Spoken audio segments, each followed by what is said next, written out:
Bismillahirrahmanirrahim. When Allah subhanahu wa ta'ala is closer to us than our jugular vein, how can we understand when it's said that He descends down during the time of Tahajjud? Bismillahirrahmanirrahim. Any praise that you give to Allah subhanahu wa ta'ala, He is beyond that. As the khutbah is saying over and over again, the ayats. Anything praise, any greatness of Allah, anything that you know of Him, He is beyond that. He is beyond that. And so, we're not going to be busy talking about the essence of Allah here and there. No, don't be busy with that. When Allah subhanahu wa ta'ala is saying, I'm closer to you than your jugular vein, Allah is saying, and Allah is limitless.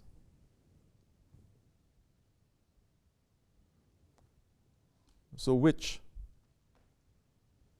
The entirety of Allah subhanahu wa ta'ala that is closer to us than our jugular vein? Or His presence? Or His mercy? Or His love? Or His rahmat? When the angels wanted to see Allah subhanahu wa ta'ala, angels knowing that they are going to be destroyed, they cannot even stand to see the lights, the divine lights that's coming from Allah subhanahu wa ta'ala. So don't think when Allah is saying, I'm closer to you, it is Allah subhanahu wa ta'ala in His limitless entirety that is coming to you. So this is the language saying. When you're saying, for instance, to someone who loves you and you love them, say, I'm with you always. No? Understand, I love you and I'm always with you. Do you need to be there 24 hours to be? Is that what you're meaning? No. You're meaning that now, whatever that you are going through, I will know and I will support and I will help. And just as I am with myself, you are also with me.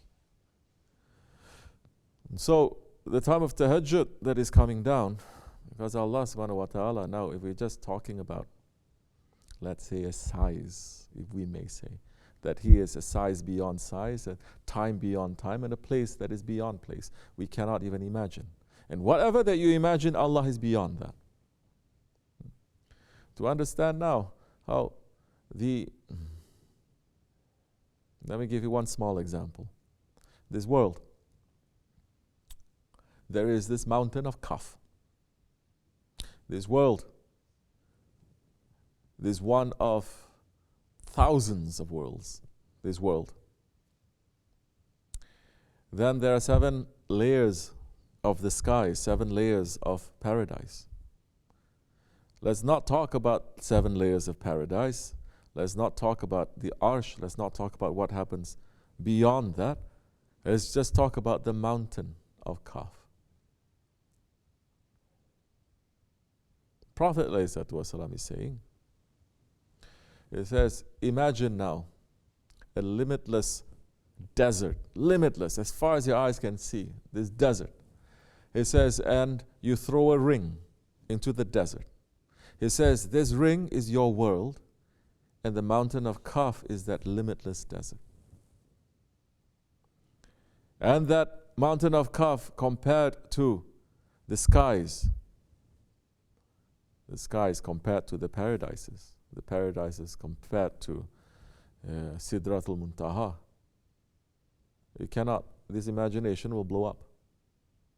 This is one of the reasons why Islam is not concentrating on pictures, because it limits your imagination. Because you cannot now imagine that and have a representation of that. Now, Allah is saying, we're going to descend now. What is it? Subhanahu wa ta'ala is going to descend? No.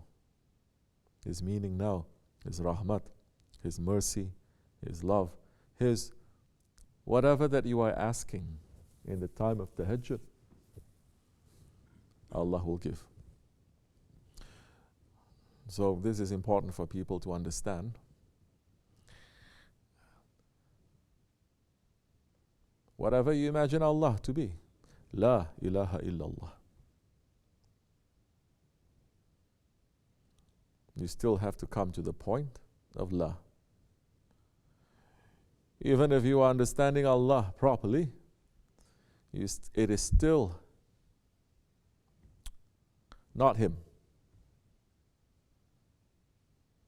You cannot discover. But Allah is saying, come and discover.